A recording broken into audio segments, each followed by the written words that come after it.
Hi everyone, welcome back to Mouth and Matter. If you're new here, make sure to like, make sure to subscribe, and let's get right into this. So for today we're going to be reviewing freaking romance. If you don't know, like, the usual format that I do things around here, it's that I talk about the plot, I talk about the characters, I talk about my likes and my dislikes, then I give it a rating, then my final thoughts, no, theory time, then a rating, then my final thoughts. And yeah, that's how it usually goes. So yeah, let's just get straight into like the plot. Okay, so freaky romance, it's basically about this girl who moves into a new apartment. She has a very bad relationship with her family, specifically her father. So she moves into this new apartment, and then there is a ghost, but really it's just a person from a parallel universe, blah blah. So yeah, I'm just gonna leave it there. Then we have the characters. I'm gonna talk about the main three. We have Xylith, the girl who moves into the apartment. She's cool, she likes to do art, and she likes drawing, and she likes making stories. She has a bad relationship with her parents, and the concept of love, which is a major theme in this story. And yeah, then we have Zelen, who who's the parallel being inside the apartment. He's cool, he's okay, he's a really famous singer in his world or in his universe, but he doesn't, all the fame and the thing that comes with it, he has a really bad relationship with trying to handle and manage that.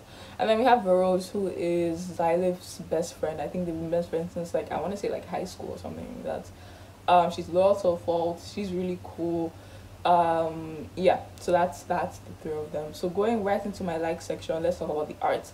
The art is really good. I love the art. The art's good. I have nothing bad to say about the art. And just to like put it here as well, because it was another point, like the little like art headers in front of an episode that's like, I think it was episode 10. That one was especially gorgeous. I'll probably put a picture of episode 10 because I don't remember it, but it was really really pretty. So yeah, the art was nice. Second thing off is that it had 79 episodes, I'm pretty sure, and that if you know me, you know that I like webtoons, the shorter the better. So if you can wrap your stuff up in 100 episodes and less, in fact, I'm even being generous here, but 100 episodes and less, that was really good. I love that. It was great. The next thing is that it's funny-ish, especially in the first episodes. I will touch on this later, but it's funny at first. It's funny at first, but sometimes the comedic tones, they feel a bit weak. So yeah, so that's what I'll keep for there. The other point is that I really like the premise. The premise was interesting enough. I like the idea of parallel universes. I like the idea of crossing them. I think the outset, it was really interesting. So the next one I have here is that it doesn't take itself too seriously at first. I think you're going to hear this at first for some time. It didn't take itself too seriously. Like, I would say the first few chapters, like, it struck a rather nice balance at first. I'll touch on this later, but yeah. So the next thing is that it's very self-aware. I put it here inside my like section. Again, at first I liked that it was self-aware. Episode 6, I said I like it for now. I said the ghost guy changes his mind faster than a girl caught in a webtoon love triangle.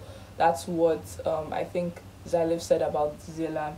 And then episode 5, Xylith said, oh, Zelen is doing his romance lean, blah blah. So it's self-aware, and I liked it at first, but later on, I mean, I'll touch on it later, but later on it wasn't, yeah.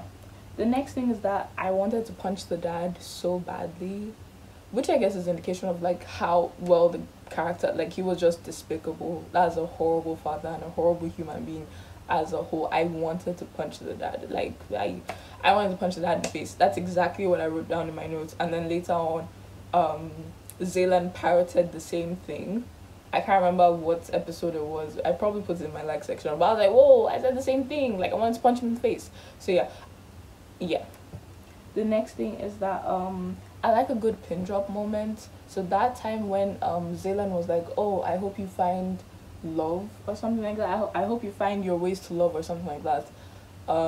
When Xylith was comforting him, and in her, what she knew, she didn't think that he could hear her. So when he said the same thing back to her, she was like, "Whoa!" So I thought that was a good pin drop moment. Although it didn't, it was a cliffhanger.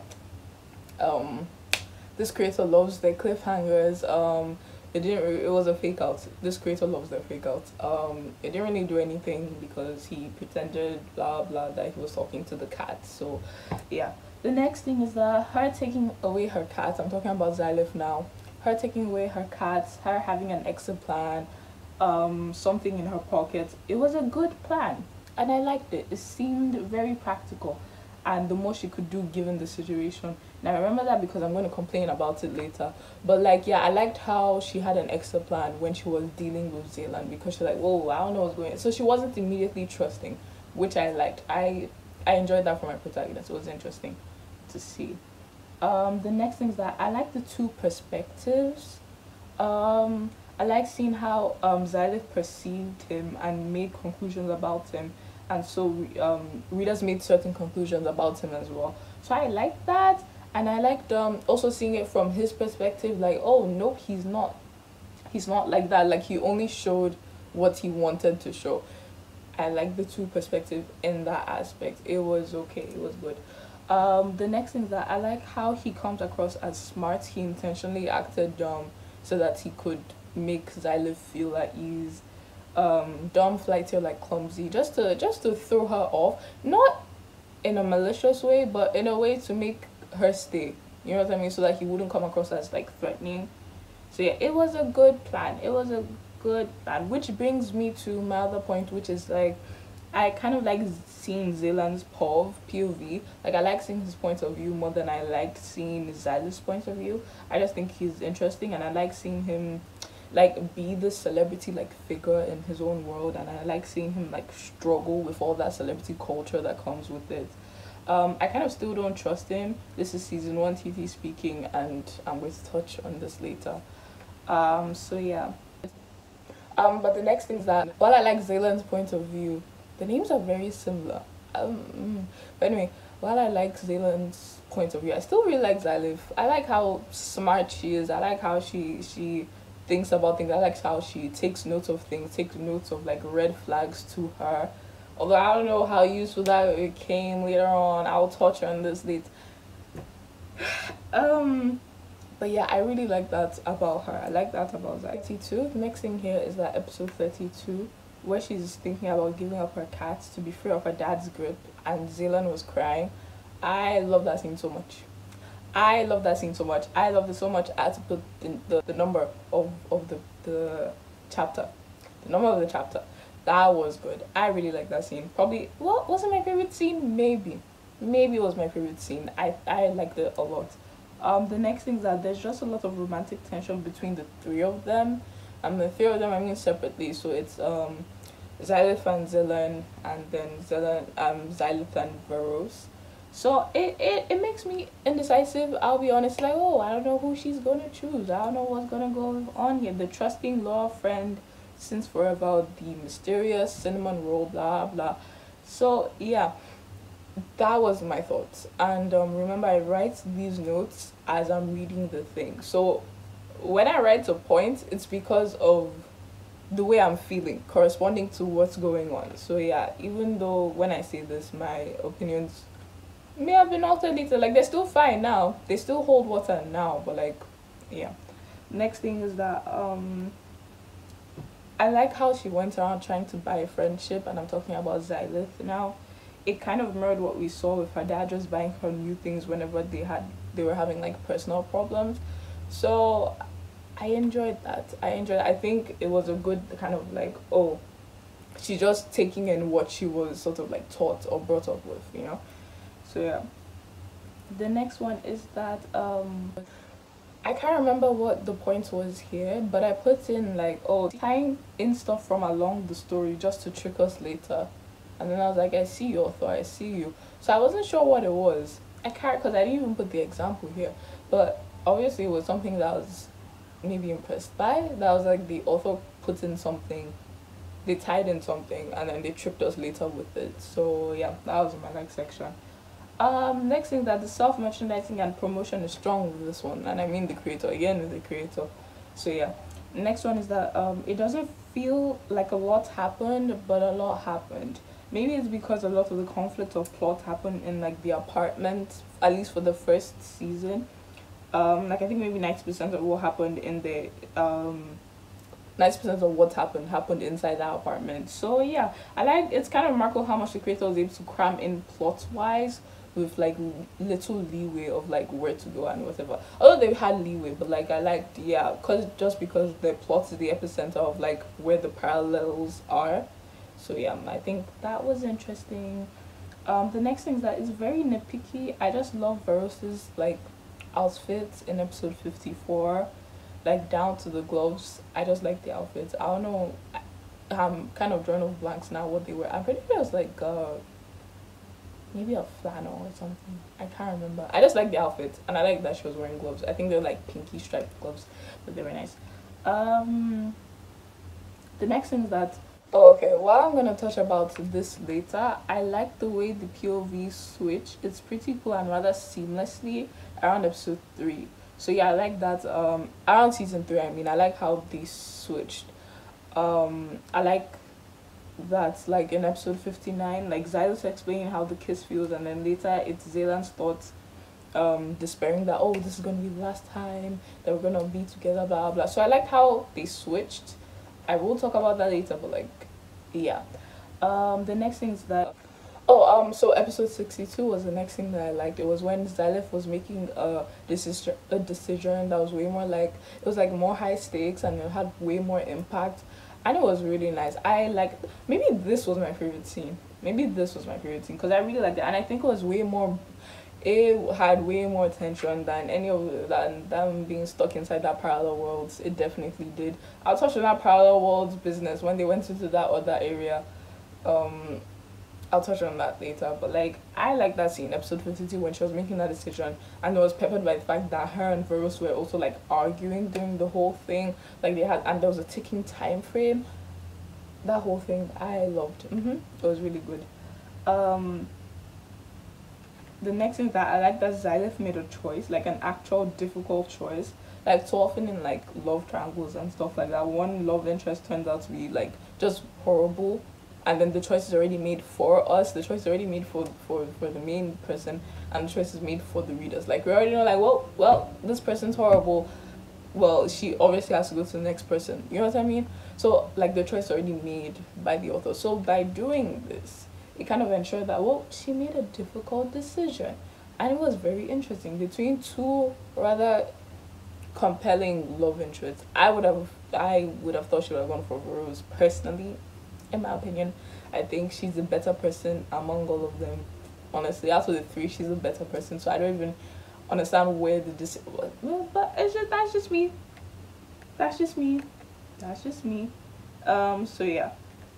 The next one is that, I'll tell you what, this webtoon knows how to keep you hooked. Like it really does. I'll go into like the readability quality in my final thoughts, but this webtoon generally, like, it knows how to keep you hooked. I will say that I more or less binged this webtoon like over like a really short period of time. Like I read most of it over a short period of, like maybe a few hours. I read it over a few hours because but yeah, I just have to say, non-fast pass readers, how are you doing? How were you doing? Non-fast pass readers that were waiting for it weekly. I didn't wait. I've never used fast pass in my life, but like I didn't have to wait for this thing for like majority of this thing because I read it all in the span of a few hours. But for people who are waiting for it weekly, how are y'all? How are you guys doing? Because those cliffhangers, those cliffhangers were something. Yeah, I mean, no, that's not a bad thing for the creator. Get that bread, get that head, whatever, then leave. But yeah, the cliffhangers, they were a lot. The next thing, that the new change of clothes for Xylith, I liked. I could never get behind the cat's ears, which is super nitpicky of me, but I like the new change of clothes.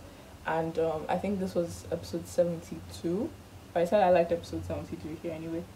And the next thing is that we're coming to the end of my like section really soon, but like I liked how the creator is really good at like plugging in plot holes before they have the chance to like form. or before they have the chance to like just settle on the reader's mind. I won't say they're like plot holes, but like sometimes I will think something and I'm like, why did you make this decision? This decision would have been better. I'll probably get through this in my dislike section as to what these decisions were. But like I was like, why was this decision made? Like the characters and like, you know, the creators, like why did you make this decision? And then later on the creator will through the characters will be like, well, this and this and this, blah blah blah, and that's why we couldn't do that. You know what I mean? I'm like, okay, you tied that up pretty neatly. You know what I mean? Like if they hadn't done that, I would be sitting here thinking like, well, I think my decision would have been better. You know what I mean? I would have been like, yeah, my decision would have been better. Like as long as you show me that you reason through the other one, even though I still think the other one is better. You know, whatever. Yeah, do your thing. Do your thing. But yeah.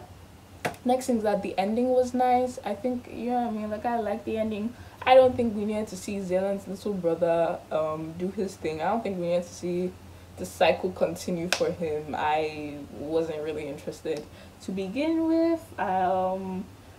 But yeah, and also I don't think us seeing Varos remember Xylith was also needed. In my opinion, I just thought it wasn't needed in my opinion. But yeah, that's just me. It just didn't feel necessary to me, in my opinion. But yeah, it just didn't feel necessary to me. So yeah. Okay, so this is my like section. I'll probably have to split these two. Maybe. Yeah, I'll probably have to split these two or so. Okay, so yeah, that's it for this video. So wait for my second video, which is my dislike section, and my theory time, and my final thoughts, and my rating. Okay, so that's the end of this one. Alright, bye.